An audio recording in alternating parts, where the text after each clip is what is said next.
If you've ever felt confused, belittled, or even doubted your own reality around someone, yet couldn't quite put your finger on why, then you might have encountered a covert narcissist. Unlike overt narcissists, who are obvious in their arrogance and manipulation, covert narcissists are much more subtle. They seldom come across as overly confident and charming right away. Instead, they often appear shy, modest, and even humble. But behind that facade often lurks extreme envy and hatred for those they believe have it better than them, an insatiable need for attention and validation, and entitlement that would see them do self-enriching acts at the cost of others which you never expected of them.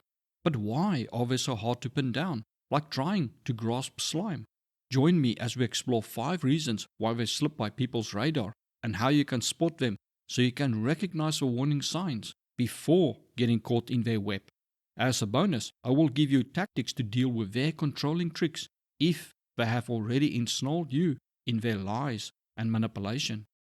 A major reason why covert narcissists are so hard to spot is because they rarely use direct aggression.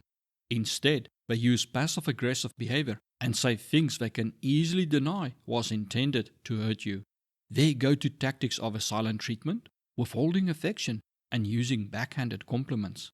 The tricky part is that even though what they did or said hurt you, these behaviors are subtle enough that, in the moment, you often question whether you're overreacting or misunderstood them.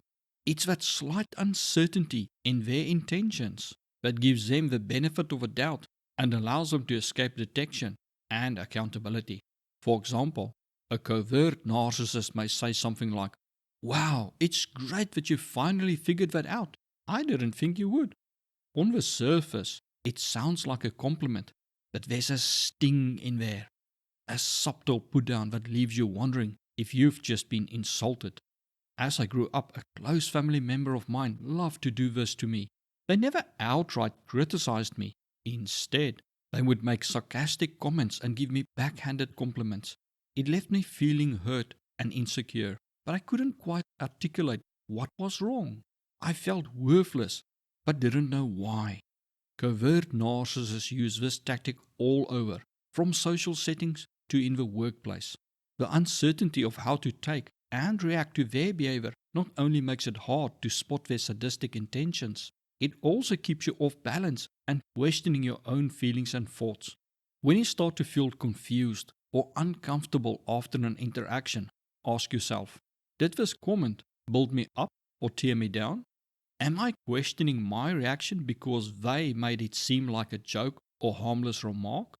Are they trying to make me feel wrong, guilty, or ashamed for my emotions and how I experience their actions or words? Remember that your emotions and feelings are automatic and how your body perceives an experience. Your feelings are not wrong, and you have a right to feel the way you do. Share your experience and feelings with trusted friends or family, or write them down in a journal. Sometimes, seeing how you responded from a distance or getting an outside perspective can help you see the manipulation for what it is. Covert narcissists are masters of guilt-tripping and shaming as a way to subtly control you. But here's the thing, they rarely do it in an obvious way. Instead of demanding something directly or outright shame you, they weave the shame in so you are left feeling as if you in some way disappointed them. Even if you think you are right, you feel like you let them down. And in most cases, you will act on your negative feelings and try to make them happy by giving into their demands. When they then act happy, the happy feeling you get in return can actually make you feel like you did the right thing, even if you know you were manipulated. They might, for instance, say, "I just thought you cared more, but I guess I was wrong." Or, "I can't believe you would do that after all I've done for you." This tactic makes you feel responsible for their emotions and that you have to do something to make them happy, even if it is not in your best interest. It relies on your need to not upset them and have them thinking well of you. Sometimes a covert narcissist will triangulate you and make you believe others will think badly of you, such as saying, What would people think of you if they hear you said no to your mother?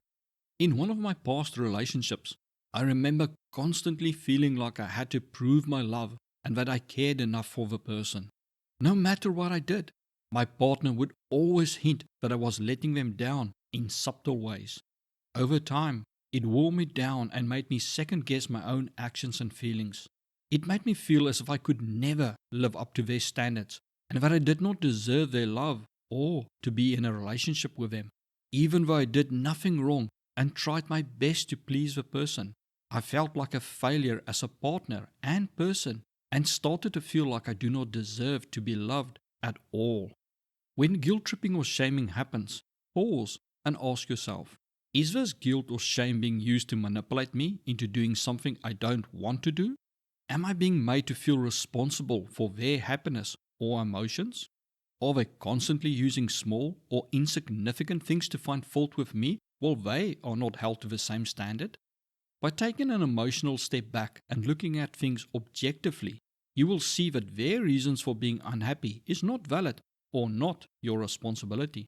You will also often note that they place their emotions above your needs and success while having no concern for your feelings. One of the most damaging tools in a covert narcissist arsenal is gaslighting. They will deny things you've said, twist your words around, or make you question your own memory and reality. If you confront them about a hurtful comment or action, they frequently respond with, "I never said that. You just being too sensitive." Or, "You are imagining things." Over time, this constant questioning of your reality can leave you feeling disorientated and unsure of what's true, while the covert narcissist will always present themselves as the victim, making you feel like the one who is overacting or imagining things. This can cause you to experience anxiety, self-doubt, or even depression. I've been there, feeling like I was losing my grip on reality. A family member I lived with for several years constantly denied things I knew had happened, even going so far as to secretly move things around, so I started to believe I was going insane. It made me feel like I could not trust my own thoughts, memories, or actions. I felt so isolated, as those I talked to thought I was either losing it or making things up. Some even seized the opportunity to exploit me, telling me I'm cursed and needed their help, at a price, of course. It wasn't until I started journaling and taking pictures of where I left things, or if I did indeed close a tab, that I realized I wasn't imagining things. They were intentionally distorting my reality. When you feel like you cannot trust your own memory or experience of reality, or someone constantly denies having said or done something, or that something happened differently to how you remember it, secretly start both a journal where you write down what happened and what each person said, and video or photograph things. There's great power in seeing hard proof you were right. Like knowing you threw an object in the trash, only to have it magically appear in your desk drawer weeks later, and then reviewing the footage of a secret nanny cam and seeing the person placing the object in your drawer. It's then you can finally admit to yourself that your beliefs are right. You are not going insane or are cursed, but are being manipulated by a sadistic person. Whenever you try to confront a covert narcissist about their behavior, they're quick to flip the script and play the victim. They'll claim you being unfair, too harsh, or even abusive. This is one of their most effective tools because it makes you second guess yourself and feel guilty for even bringing up an issue. Often, they will attack you to take the focus off their actions, and you may even feel like you're walking on cracked ice, never knowing when they will emotionally react next to something you did or said.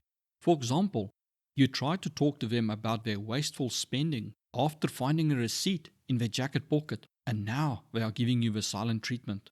Trying to address it, you may say, "It really hurts me when you ignore me for days when I try to talk about something you do not want to discuss." And then they respond with, "I can't believe you expect me to just forgive you for spying on me. You had no right to search my belongings." This makes you feel wrong for finding the receipt and bringing your concerns up, which is exactly what this tactic is designed to do. Make you feel wrong or even afraid for trying to address anything you are uncomfortable or unhappy with. This was a big problem in a previous relationship of mine. Whenever I tried to bring up an issue, there would be sobbing and accusations that I was being unfair. The more I tried to resolve the issue, the more they played the victim and would bring in unrelated actions or past experiences to make them look like the victim. Eventually, I would just apologize and let the issue go.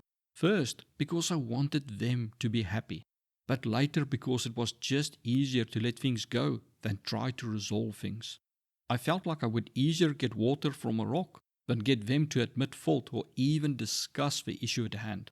It took me a while to realize this was all just a tactic to avoid responsibility.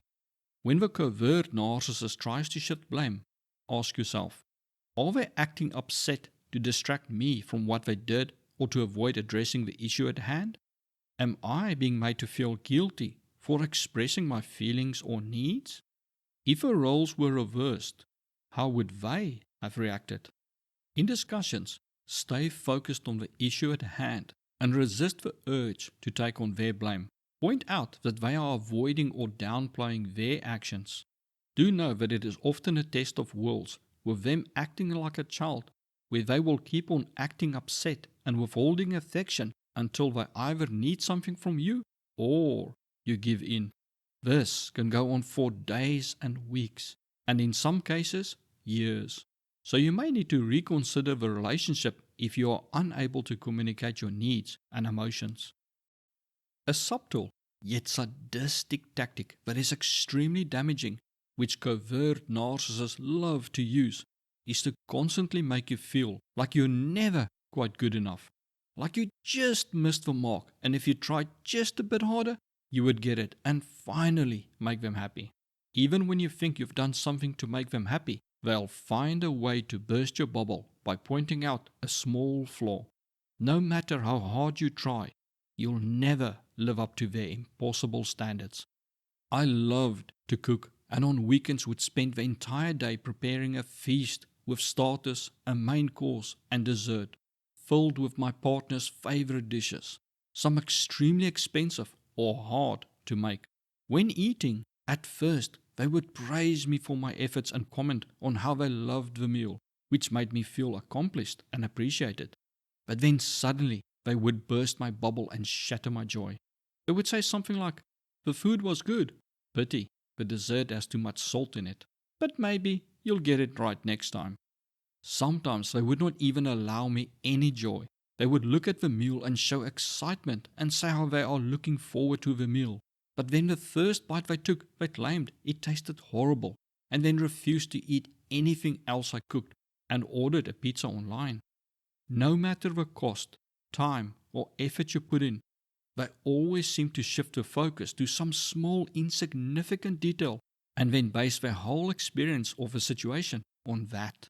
This constant nitpicking and criticizing your efforts in extreme detail can leave you feeling deflated and make you question whether you'll ever be able to satisfy them. In my case, I lost confidence in my cooking skills and tried harder and harder to make better meals.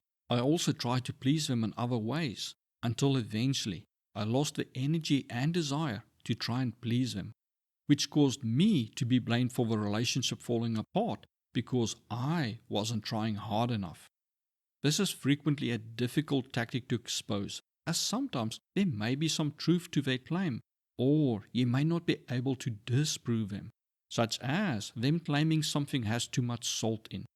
But ask yourself, if the roles were reversed, would they have told me I was overreacting or focusing only on a small detail while I overlooked all the other things they got right?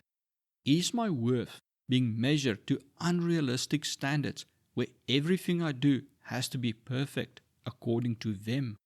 What would they do or say if I did the same to them? The reality is that their constant criticism is about their need to feel superior to you and in control of you rather than your actual performance or worth. They don't just want you to feel inadequate so they can feel superior to you. They want you to dedicate your life to getting their approval so they can feel powerful and special. To ensure your loyalty, they destroy your self-worth and make you feel dependent on their validation. You don't need their approval to validate your efforts or your worth. When you realize that someone you thought cared about you has been willfully undermining and manipulating you, even actively planning to destroy your life, it can be hard to understand their mindset. See the video suggested to you right now to understand how narcissists justify hurting others.